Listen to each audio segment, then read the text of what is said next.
sociedades de hecho, actividades ilícitas, subsanación, disolución y responsabilidad. Todo esto está regulado entre los artículos 16 y 27 de la Ley General de Sociedades, y ha sido interpretado por la jurisprudencia en fallos claves como Villanueva contra Bianchi Harrington. Comencemos con algunos conceptos introductorios. Ya sabemos que una sociedad es una organización jurídica constituida por una o más personas con el objetivo de producir o intercambiar bienes o servicios, participando en los beneficios y soportando las pérdidas. Así lo establece el artículo 1 de la Ley General de Sociedades. La sociedad puede analizarse desde distintas teorías. La teoría del contrato, que la considera un acuerdo entre partes. La teoría institucionalista, que la entiende como un ente con existencia propia, autónoma de sus socios. Y también la teoría del contrato plurilateral de organización, que es la que adopta la ley argentina, y entiende que la sociedad es una estructura organizada por varias personas con una finalidad común.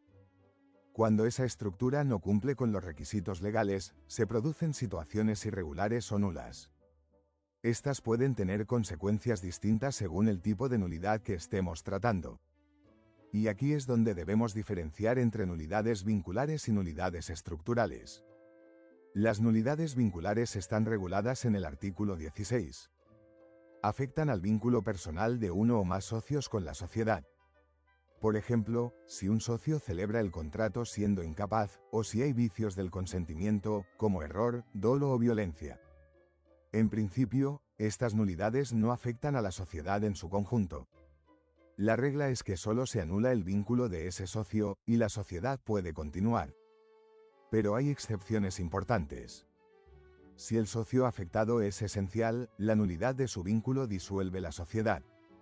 Esto ocurre en sociedades de personas, donde la identidad del socio es fundamental. También sucede si se pierde una de las dos categorías necesarias en sociedades con estructura dual. Por ejemplo, en una comandita simple, debe haber al menos un socio comanditado, que responde ilimitadamente, y uno comanditario, que tiene responsabilidad limitada. Si se pierde una de esas categorías, la sociedad no puede continuar. Lo mismo ocurre en la sociedad de capital e industria, donde se necesita al menos un socio capitalista y uno industrial. Luego tenemos las nulidades estructurales, que afectan al objeto del contrato social. Aquí hablamos del artículo 19 y el artículo 20. El artículo 19 regula el caso de objeto ilícito. Por ejemplo, una sociedad creada para traficar órganos o comercializar estupefacientes. En este caso, se trata de una nulidad absoluta. La sociedad se disuelve de pleno derecho. El remanente patrimonial, es decir, lo que quede después de liquidar bienes y cancelar deudas, se transfiere al Estado. Además, los socios y administradores responden en forma solidaria e ilimitada con su patrimonio personal. El artículo 20 trata el objeto prohibido.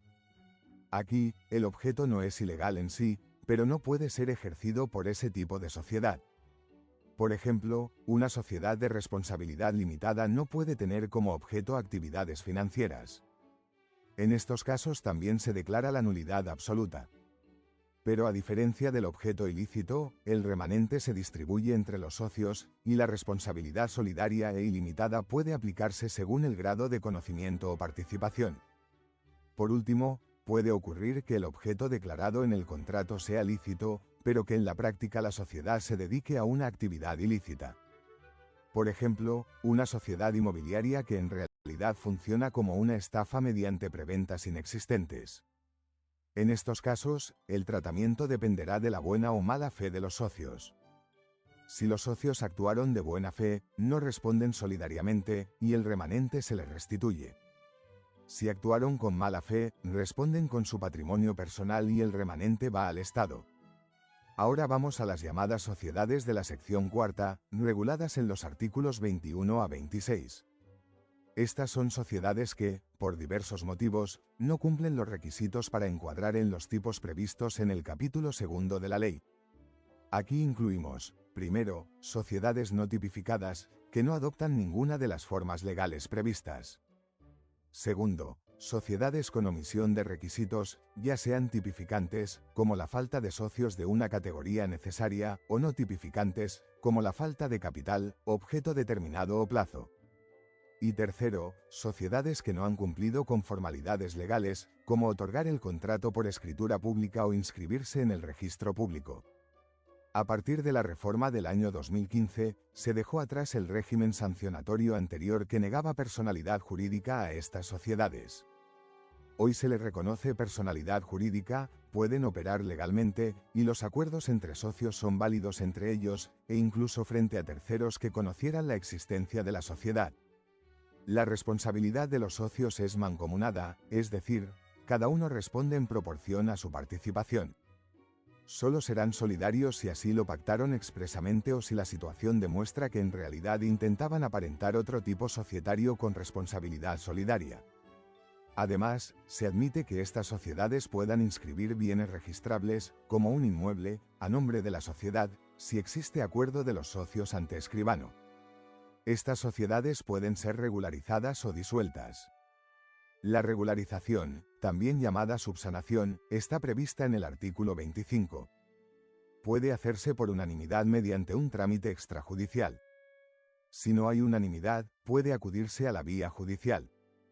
El socio que no quiera continuar puede ejercer el derecho de receso. Se le devuelve su parte y se retira. Por otro lado, si no hay un plazo de duración contractual, cualquier socio puede notificar su voluntad de disolver. Si pasan 90 días desde esa notificación y los demás no compran su parte, la sociedad queda disuelta. La diferencia entre subsanación y disolución es fundamental. Subsanar implica regularizar y continuar la actividad bajo un tipo societario válido. Disolver implica finalizar la existencia jurídica de la sociedad.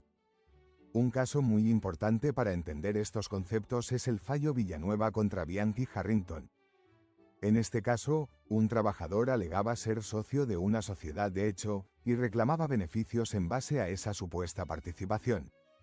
El tribunal analizó la prueba presentada, como testimonios y documentación, y concluyó que no se acreditaba la existencia de una sociedad. Se determinó que el vínculo era de naturaleza laboral, no societaria. Por lo tanto, se rechazó la demanda como acción societaria. Este fallo nos deja una enseñanza clara. Para que una sociedad de hecho sea reconocida, es necesario probar su existencia con claridad. No basta con la palabra. Hay que demostrar aportes, actividad común, participación en decisiones y finalidad societaria. De lo contrario, se corre el riesgo de usar el ropaje societario para encubrir relaciones laborales, lo cual puede ser interpretado como fraude. En conclusión, la Ley General de Sociedades regula con precisión los supuestos en que una sociedad puede ser inválida o irregular, y establece remedios como la subsanación, la disolución o la imposición de responsabilidad solidaria.